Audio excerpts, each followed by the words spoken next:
Servus, hello. Schön, dass du wieder mit dabei bist. Heute bei einer ein bisschen längeren Folge Kaffee Latte Robot und Kommandante C40 mit verschiedenen Kaffeeröstungen. Mehr gleich.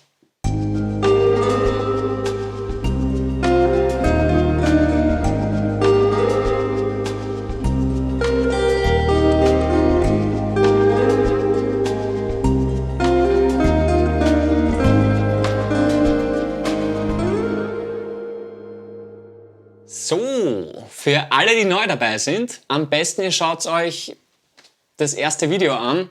Da habt ihr eine genaue Beschreibung dabei, worum es geht, was ich mache, etc. etc. Hier ganz schnell die Kurzbeschreibung. Wir haben immer den Robot von Kaffee Latte,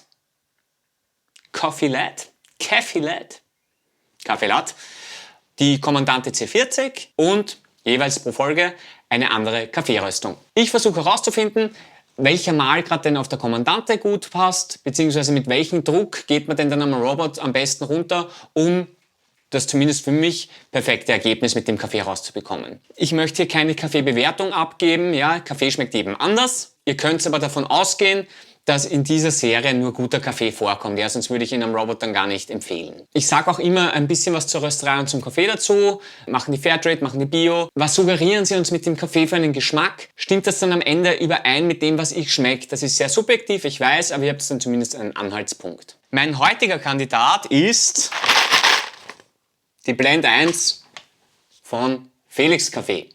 Felix Café, eine kleine Rösterei aus St. Pölten, die sich auf Specialty Coffee spezialisieren.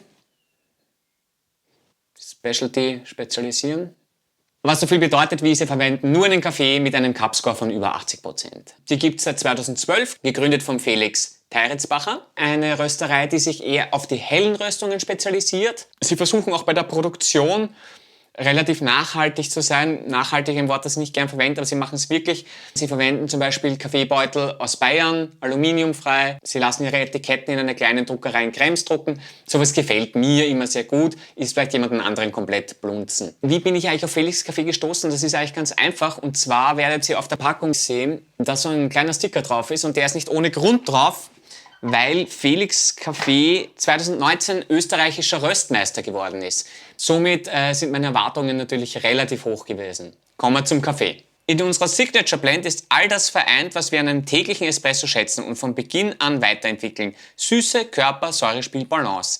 Dieser Kaffee ist ideal für den täglichen Genuss, schmiegt sich elegant an den Gaumen und eignet sich hervorragend als Espresso oder auch für Milchgetränke. Genau, und deswegen habe ich ihn genommen, weil er quasi empfohlen wird für den täglichen Genuss. Sie haben prinzipiell auch die Emmy Blend, die eigentlich mehr Felix Café widerspiegelt. Ich habe auch mit Felix ein bisschen geschrieben bzw. telefoniert. Der Felix hat die Blend 1 aus folgendem Grund entwickelt. Und zwar wollten sie eine Blend machen, die nicht ganz so säurebetont ist wie die Emmy Blend, aber auch keinen Robusta-Anteil hat wie der Affenschlag von ihnen. Also so quasi einen Mittelweg, ohne jedoch, sag ich mal, aus ihrer Firmenphilosophie rauszugehen, eher hellere, säurebetonte Röstungen zu machen. Was mir sehr wichtig ist bei jedem Kaffee, ist ein Aromaverschluss. Hat dieser Kaffee wunderbar.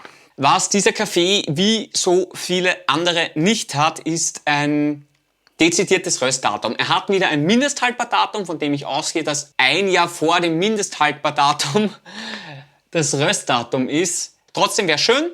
Was sehr lustig ist bei dem Kaffee, und das finde ich auch cool, es ist hier kein Geschmacksprofil drauf. Das heißt, es bleibt dem Konsumenten überlassen. Sie haben im Internet, auf der Website, haben Sie schon eines, aber nur sehr wenig. Dunkle Schokolade, Mandel, fein und fruchtig. Der Kaffee ist eine Arabica Blend und setzt sich prinzipiell aus 3 großen Kaffeeregionen zusammen. Und hier sind wir auch schon beim Punkt, warum dieses Video heute ein bisschen länger ist. Und zwar war der Felix so leiwand und hat mir die 3 Einzelbestandteile von diesem Kaffee hergeschickt. Es ist einerseits Kaffee aus Peru, aus Brasilien und aus Guatemala. Und die setzen sich dann auch wieder zusammen und das muss ich jetzt ablesen. Man verzeiht mir Aussprachefehler. Und zwar, der Brasilien ist ein Yellow Icatu Natural. Guatemala setzt sich zusammen aus Catuai, Typica und Bourbon. Alle 3 washed. Und der Peru wiederum setzt sich zusammen aus Castillo, Catimor und Caturra. Auch washed. Also sehr viele verschiedene Varietäten in einem Kaffee. Prinzipiell riecht der Kaffee schon relativ fruchtig beim Aufmachen. Ja, man merkt sofort, heller geröstet, ganz klar. Riecht sehr gut. Ideal für den täglichen Genuss. Ob das wirklich stimmt und ob die Blend 1 so glücklich davonkommt hier, wie es dem Felix der Name suggeriert, das schauen wir uns jetzt an. Ich würde sagen, machen wir einen Kaffee.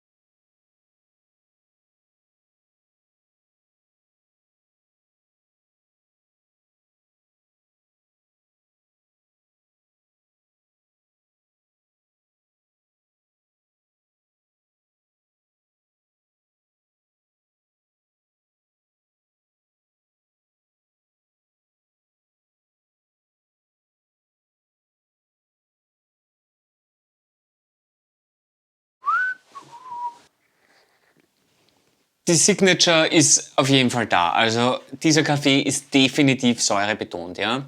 Herr Felix hat mir geschrieben, er sendet mir noch Ihr Geschmacksprofil. Sollte jetzt nichts eingeblendet sein, habe ich auch nichts bekommen. Felix. Gut, mein Geschmacksprofil. Ich finde, dieser Kaffee schmeckt erstens mal im Körper des Kaffees nach Zartbitterschokolade, balanciert den Kaffee untenrum sehr schön aus. Und dann kommen wir jetzt zu den ganzen Geschmacksrichtungen, die diesen Kaffee säurebetont machen, meines Erachtens. Und zwar, ich finde, er schmeckt nach Bitterorange und ich finde, er schmeckt nach Johannisbeere. Diese beiden zusammen, das ergibt ein sehr komplexes Erlebnis. Und was ich auch finde, dass er hat, er schmeckt ein bisschen nach Anis. Anis ist eine Geschmacksrichtung, die vielleicht nicht jedem taugt. Ja? Es ist nur ganz subtil, aber ich finde, er hat das. Zartbitter, Bitterorange, Johannisbeer, Anis. Eine große Kritik bei dem Kaffee. Und zwar, es steht oben für den täglichen Genuss. Ihr habt es wahrscheinlich schon im Video gesehen. Ich habe einen Handschuh an und diesen Handschuh habe ich nicht aus irgendwelchen Stylegründen an, sondern weil ich einen Preheat machen muss bei diesem Kaffee, damit die Säure weniger wird.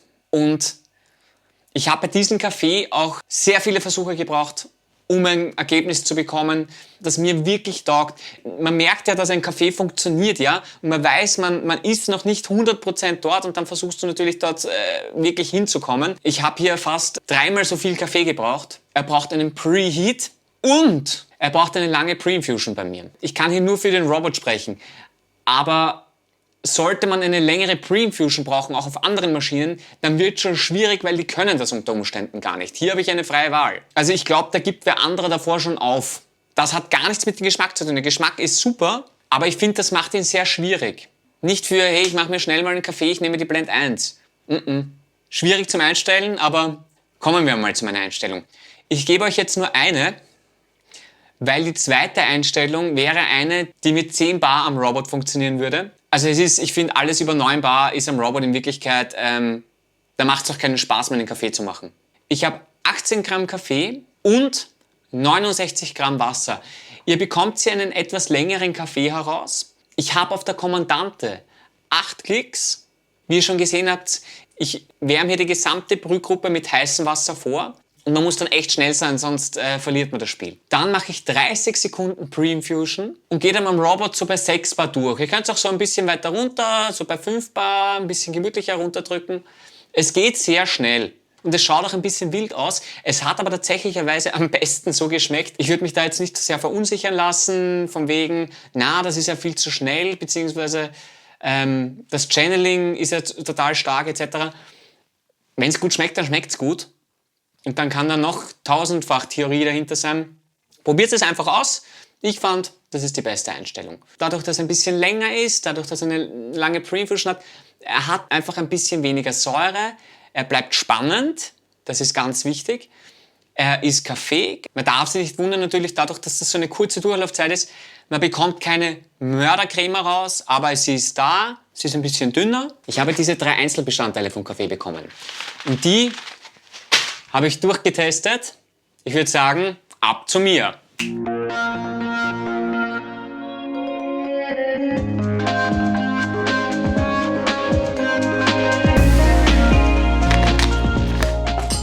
Brasilien, Peru, Guatemala. 200 Gramm. Ja, 4 Minuten. Wir sehen uns gleich wieder.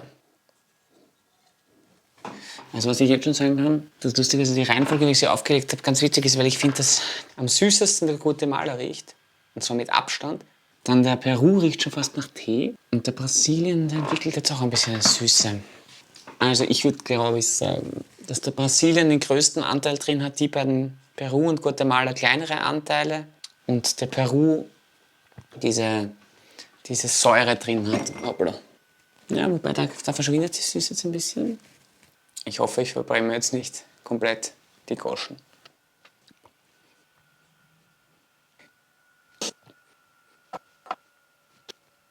Okay, vielleicht doch der Guatemala mit der Säure.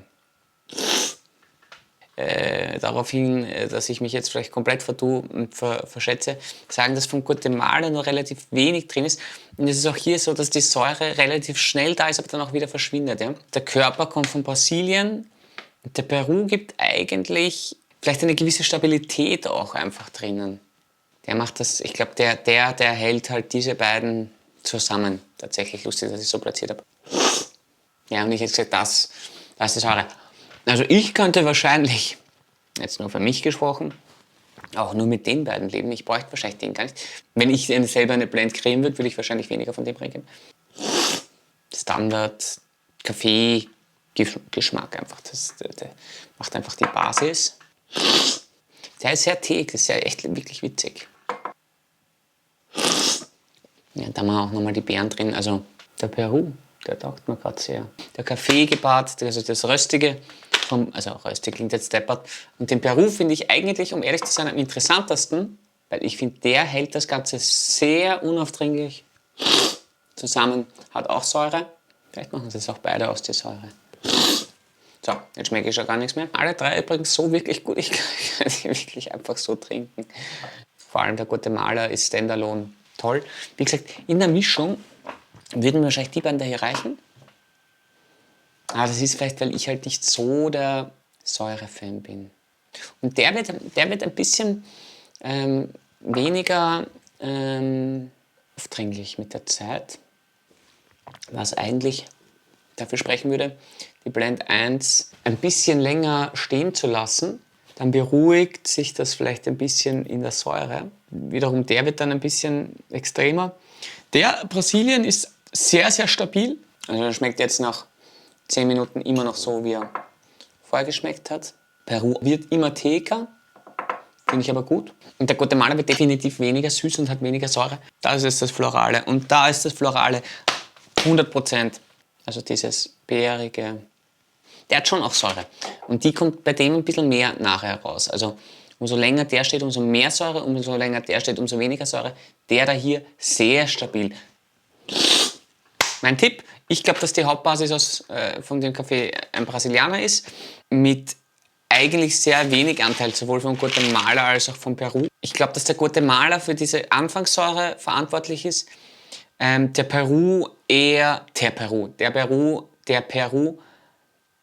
verantwortlich ist für eine gewisse Stabilität. Schmeckt auch fruchtig, aber nicht so süß wie der. Und die Süße verschwindet hier auch. Das heißt, was ihr bei dem Kaffee halt habt, ist, ihr habt im ersten Schluck, den ihr macht, habt ihr am meisten Süße, aber auch am meisten Säure. Die gleichen sich da zwar so ein bisschen aus, aber ich finde, es balanciert sich nicht komplett, weil der da hier im ersten Schluck viel Säure hat, verliert dann auch stark und das holt der aber nicht mehr auf. Ja, deutlich. Also die beiden nicht ganz so stabil wie der, wobei der wirklich besser wird. Bei dem, der hier, finde ich, der wird nicht unbedingt besser, wenn er steht. Ist aber, finde ich, von allen dreien prinzipiell der interessanteste vom Geschmack. Ich würde sagen, zurück zu mir selber. Bis gleich. Hier in diesem Cupping sieht man sehr gut, warum die Einstellungen am Robot und Kommandante so sind, wie sie sind. Also ich habe da genau diese schnelle Säure da, die dann aber verschwindet. Ich würde empfehlen, den Kaffee nach dem Machen ein bisschen stehen zu lassen, nicht gleich trinken, ein bisschen stehen lassen, verrühren, dann habt ihr ein bisschen weniger Säure, er ist ein bisschen ausgewogener, er verliert vielleicht minimal an Süße, aber er wird super interessant. Danke für die 3 verschiedenen Einzelbestandteile des Kaffees, das war echt eine super spannende Geschichte, da mal durchzutesten und zu schauen, wo liegen denn die Geschmacksnuancen innerhalb des Kaffees. Mein Resümee zu Blend 1, ich würde sagen, es ist kein Kaffee für jedermann, aber es ist ein Kaffee für jedermann, der gerne Kaffee macht und sich dafür interessiert. Aber ich glaube, Felix Café ist jetzt durchaus eine Rösterei, wo man einkauft, wenn man einfach schon ein bisschen ambitioniert ist, und dann nimmt man das auch gerne auf sich. Für einen guten Kaffee tut man doch so einiges. Und das ist ja auch was Schönes, weil du beginnst dann, dich definitiv mit Kaffee auseinanderzusetzen, zu schauen, aha, okay, bei mir ist das Ganze ja auch Trial and Error, ja. Also ich musste hier wirklich viele Kaffees machen und bin auch in eine Richtung beim Zubereiten gegangen, in die ich normalerweise gar nicht gehen würde. So vom Haus aus hätte ich gesagt, okay, ich mache hier immer feiner, feiner, feiner, feiner. War dann gar nicht so. Ganz im Gegenteil, ich bin hier auf einen gröberen Mahlgrad gegangen und auf eine sehr flotte Durchlaufzeit, allerdings natürlich in dem Fall mit einer langen Pre-Infusion. Wo ihr den Robert und die C40 bekommt, das verlinke ich euch unten in der Beschreibung, natürlich genauso wie Felix Kaffee. Die Blend 1 kostet beim Felix im Onlineshop 8,60 € für 250 Gramm. Oh, was ich noch sagen wollte, das kommt echt in einen ganz super zusammengepackten Karton und mit einer eigenen Grußkarte, handgeschrieben. Ist einfach super nett verpackt und ich finde, das Auge isst ja auch immer ein bisschen mit. Welcher Kaffee vom Felix Kaffee schmeckt euch gut? Wie macht ihr das mit der Pre-Infusion auf euren Maschinen? Geht das überhaupt? Das wird mich wirklich interessieren. Schreibt es mir in den Kommentaren, ich lese mir auf jeden Fall alle durch. Ja, und schönerweise zur Abwechslung wieder mal vergessen, wenn euch das Ganze gefallen hat, dann lasst mir doch ein Like da, beziehungsweise drückt die Abo-Glocke, dann verpasst ihr nicht das nächste Video nicht mit einer weiteren spannenden Kaffeeröstung. Die Blend 1 vom Felix Kaffee. Das war auch meine letzte Bohne, die ich da gerade verwendet habe. Somit ist sich das genau ausgegangen. Und ich würde sagen, zu einem guten Kaffee passt auch immer eine kleine Mehlspeise. Gabel wäre noch gut. Entweder selbst gemacht oder vom Bäcker eures Vertrauens. In diesem Sinne, ich wünsche euch was. Bis zum nächsten Mal. Tschüssi, Baba.